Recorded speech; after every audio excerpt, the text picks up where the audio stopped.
Today we're going to be studying how to date, how to know when Timex watches were manufactured. And many watches from about 1963 through the 70s and so forth, it's fairly easy because underneath the 6 in very small font will be a code of 8 letters, 8 numbers, and we've already talked about that in our initial Timex video on YouTube that you can look up under our channel. But that system for Timex started in 1963, maybe 62, 63, in that time frame. This watch is older than that. So how do we date a watch that's older than, say, 1963, 1964? Because there's no date code down here. There's no movement codes. There's no catalog number codes. There's nothing to help us other than it being a 28mm case and Timex waterproof. There's no other details. What we do notice on the back is it is a 390 movement, so that I can help date it to some extent. But the real way to date very old Timex watches is by taking off the back plate. Here we have 2P60. So this watch was made in 1960. It could have been sold in 1960 or 1961. But this is when it was made, is 1960. So if we do come across a very old Timex watch, we'll know that it's old, because if it was made from about 1963 all the way through the 70s, I think up to about 81 or 82, it would have a number down here. And if it doesn't have that number, then you know it's really old.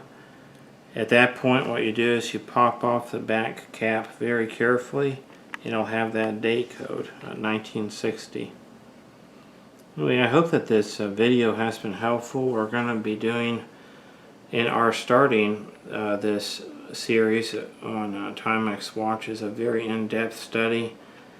By the time we get done with it, it'll be one of the most in-depth studies, I believe, on YouTube. It's going to be many, probably 20 or 30 at least videos concerning Timex watches, their movements, their crystal sizes, the years they were made, the transition from manual one to automatics, and then the electric watches, and all of this. We're going to be talking about also in the early days how Timex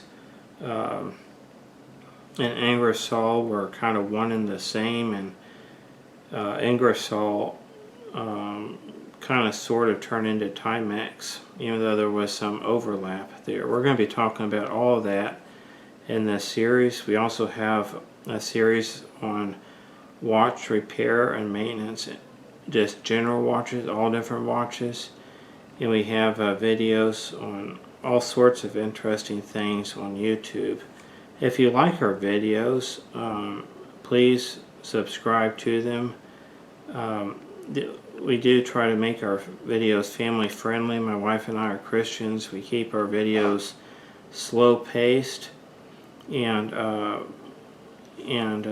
content is always family friendly, so anybody of any age can watch them with a clean conscience. Anyway, I hope that you enjoyed this video on how to date really old Timex watches. And by the way, just in passing, I think that's also, I'm pretty sure, almost certain that that's also how you date Ingersoll watch movements that were made, in the 1952, 53, 54, sometime in there, 50s, but also had this stamping. But I'm going to look more into that in future videos. Well, thank you for watching, and have a good day.